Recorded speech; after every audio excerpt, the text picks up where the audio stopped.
भवानी, जय भवानी। तिथीप्रमाणे शिवजयंती साजरी होते। शिवजयंतीचे उद्याची असलेली पाक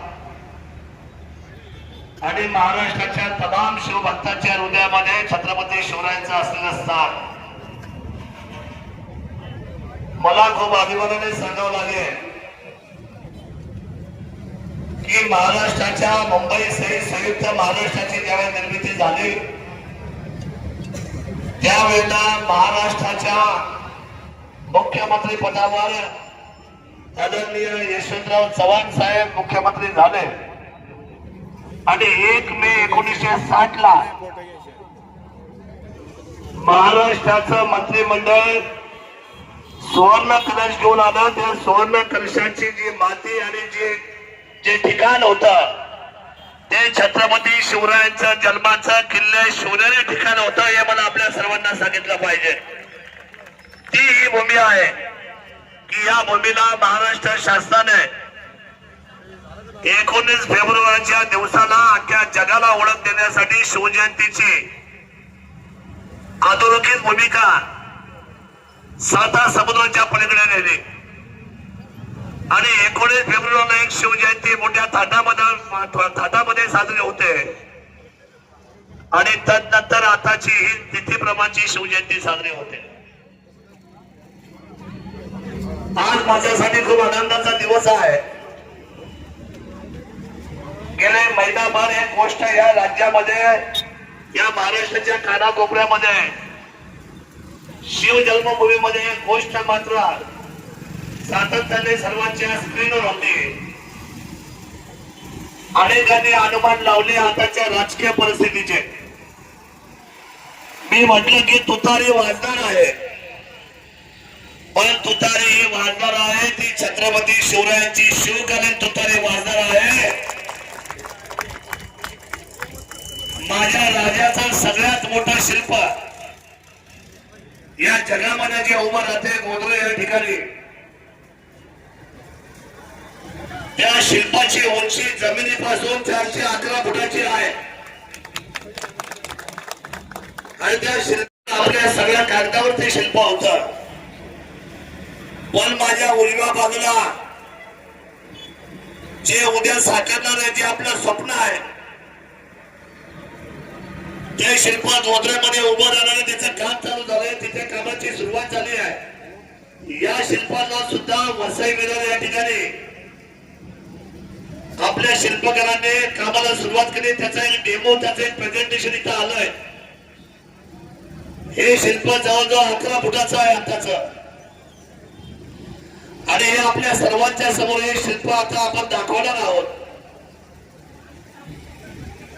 हे हुबेहूब शिल्प 111 फुटाचं लॅमिनेशन केलं जाणार आहे।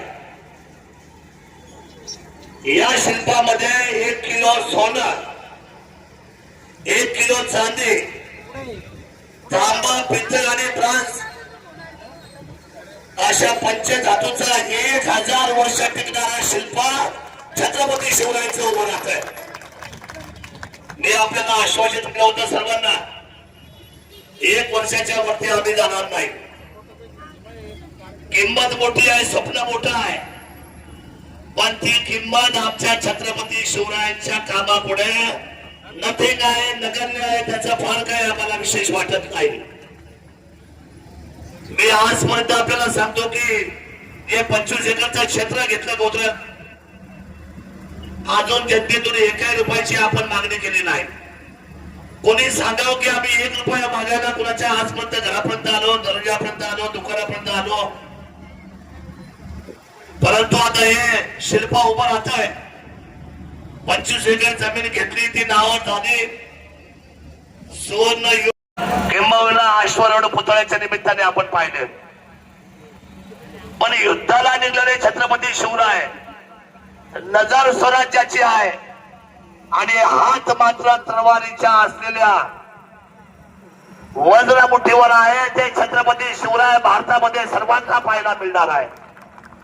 या शिल्पाची नोंद अख्ख्या जगाला घ्यावी लागणार आहे। जगाचा राजा शिवराय माझा, जगावर राज्य केला छत्रपती शिवरायांनी. आणि म्हणून आजची ही प्रतिकृती आपल्या सर्वांच्या समोर येते आहे. आजपासून मात्र आम्ही सगळ्या लोकांना सांगणार आहोत की प्रत्येकाने आपण जसं होईल तशी मदत या शिवशिल्पाला केली पाहिजे. आणि मला खात्री आहे 1 वर्षाच्या आतमध्ये ही सगळी रक्कम देऊन मधल्या काळामध्ये याच्यानंतरचा एक कार्यक्रम होईल, त्याचं पाद्यपूजन होईल. आणि पाद्यपूजनाला महाराष्ट्रातली तमाम जनता येईल. त्या जिथे आपण गोत्रा ठिकाणी तिथे ते पाद्यपूजन होईल. एवढा मोठा पुतळा होत असताना त्याचा कार्यक्रम सुद्धा त्याच भव्यतेचा होणार आहे.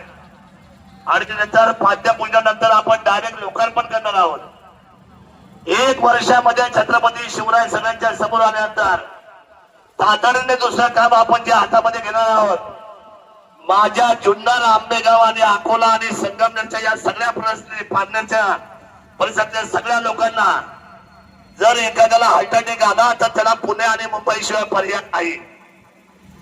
1 वर्षानंतर छत्रपती शिवरायांना आपण त्या ठिकाणी उभा केल्यानंतर, त्यांचा शिल्प उभा केल्यानंतर त्यांच्या स्वप्नातल्या रयतेचं सगळ्यात मोठं दुःख जे आहे ते वैद्यकीय आहे.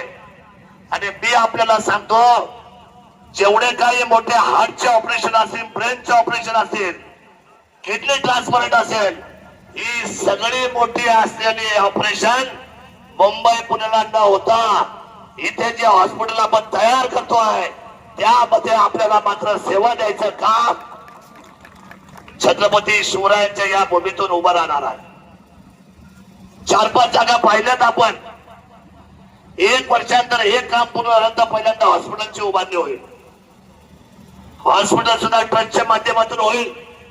समोर मी सांगतो जाहीरपणे, दर मंगळवारी या चौकात न सांगता न बोलता हजारोच्या संख्येने सायंकाळी 7 वाजता छत्रपती शिवरायांची आरती कायम केली जाईल. हे मला आपल्या सर्वांना सांगितलं पाहिजे. सुरुवात इथून आहे, जन्म इथून आहे. आपल्या सर्वांची आता जबाबदारी वाढलेली आहे. माझं आयुष्य शिवमय झालंय. मला छत्रपती शिवरायांशिवाय काही समजत नाही. या तालुक्याला पर्यटन केलं, या तालुक्याला अष्टविनायकाचा दर्जा आला, या तालुक्याला बेल्ला जेजुरी रस्ता आला, या पर्यटन वाढीच्या नंतर आपली बिबट सफारी आली आहे. एवढी आचारसंहिता संपल्यानंतर आपण ओतूरच्या आंबेगाव इथं बिबट सफारीचं काम चालू करतोय. त्याला सर्व पैशाने 10 महिन्याच्या आतमध्ये काम पूर्ण करतोय. हे मला आपल्या सर्वांना सांगितलं पाहिजे. पण जुन्नर तालुक्याच्या आणि जुन्नर शहरामध्ये वैभवामध्ये भर पडणार आहे. तो एक मोठी असलेली गोष्ट मी उद्याच्या मे महिन्यामध्ये या मध्ये साकारणार आहे. पण मी आज सांगणार नाही.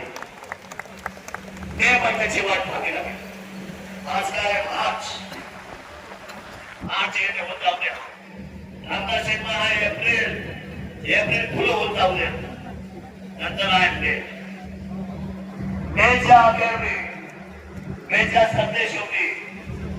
इथे एवढा जबरदस्त रोजगार पुण्याच्या निमित्ताने आम्ही साकारणार आहोत. ही सगळी माझ्या डोक्यातली सुद्धा कल्पना आहे. जे मी अनेक पर्यटन स्थळं पाहतो, सहज आपल्याला करू शकता. त्या मनामध्ये केलेले नाही, पण मनामध्ये येत नाही. या शिल्पाचा मॅसेज आमच्या राज्याचा आहे, देशाचा आहे. कारण हे आपल्याला 1 वर्ष यामध्ये बसवायचं आहे. आता आरती होईल. आज ते शिवजयंतीच्या आरतीचा मान सन्मानपूर्वक देण्यासाठी उभा महाराष्ट्राचा समाज आहे. मी या सुवर्ण ट्रस्टच्या माध्यमातून जेवढे संचालक मंडळी आहे मी त्यांचे मनापासून आभार व्यक्त करतो. तुमच्या सर्वांचा धाडस आहे, तुम्ही कष्ट केले. आता आपण पुढच्या आठवड्यामध्ये आपण सर्व पगड जातीची या ट्रस्टची स्थापना करतोय. मी आपल्याला शब्द दिलाय. 12 कृतीदार म्हणजे सगळ्या 18 पगड जाती या सगळ्यांना आपण समावेश करून घेतोय.